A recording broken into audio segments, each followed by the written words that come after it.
तो अब हम लोग को पढ़ना है कि relationship between zeros and the coefficients of any polynomial equation.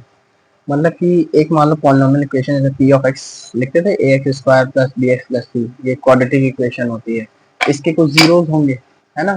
मतलब कि कुछ ऐसी वैल्यूज, जीरोस क्या होती है, एक्स की ऐसी वैल्यू जिसपे पी ऑफ एक्स में पुट करने पर ये वैल्यू जीरो हो जाए, तो वो जीरोस होती है। तो उनमें क्या रिलेशन होता है, ठीक है।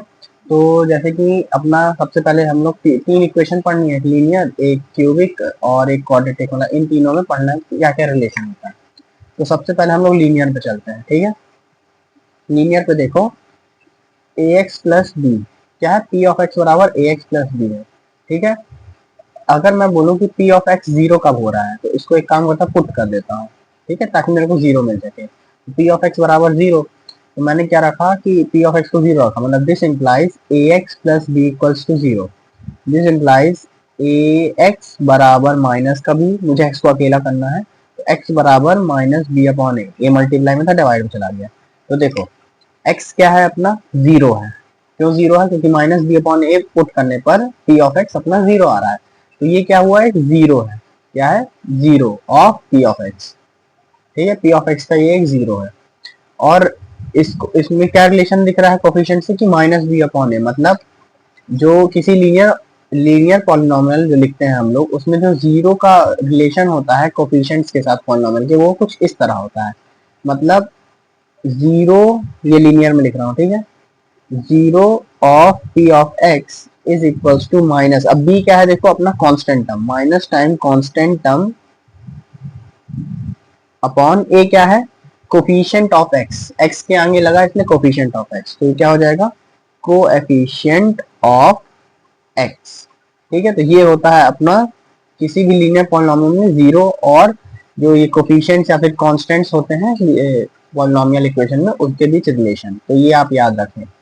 उसके बाद लीनियर के बाद आता है क्वाड्रेटिक। तो क्वाड्रेटिक इक्वेशंस क्या होती हैं, p of x is equals to A X square plus B X plus सी।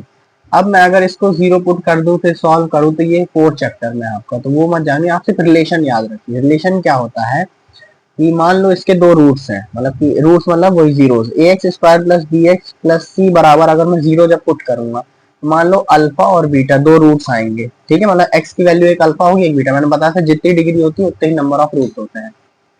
तो यहाँ से एक रिलेशन आता है कि अल्फा प्लस बीटा यानी कि सम ऑफ जो रूट्स होता है वो बराबर होता है माइनस बी अपॉन ए के, यानी कि sum of roots is equals to minus time coefficient of X upon coefficient of X square, ठीक है। और दूसरा होता है अल्फा इंटू बीटा, जो आता है वो आता है सी अपॉन ए, ठीक है। क्या आता है, सी अपॉन ए, यानी कि product of the roots of an quadratic equation is equals to constant term divided by the coefficient of X square, ठीक है। क्योंकि ए क्या है, coefficient of X square, C क्या है अपना कांस्टेंट टर्म। तो ये भी एक दो रिलेशंस होते हैं, ठीक है। तो ये रिलेशन होता है क्वाड्रेटिक के लिए। अब सिमिलरली हम लोग को क्यूबिक के लिए निकालना है। तो क्यूबिक को भी ऐसे ही सॉल्व किया जाता है। जब क्यूबिक है, क्यूबिक क्या होती है, A X cube plus B X square plus C X plus D, ठीक है। जब मैं इसको जीरो पुट कर देता हूँ तो इसके तीन रूट आएंगे, अल्फा बीटा गामा, ठीक है। अब यहाँ से ध्यान से पढ़ना, समझना, मतलब alpha plus beta plus gamma वो किसके बराबर होता है, और alpha into beta into gamma plus gamma into alpha किसके बराबर होता है, और अल्फा बीटा गामा किसके बराबर होता है, ठीक है। तो मैं तो इसको तरीका याद रखने का किया हूँ, देखते हैं चलो।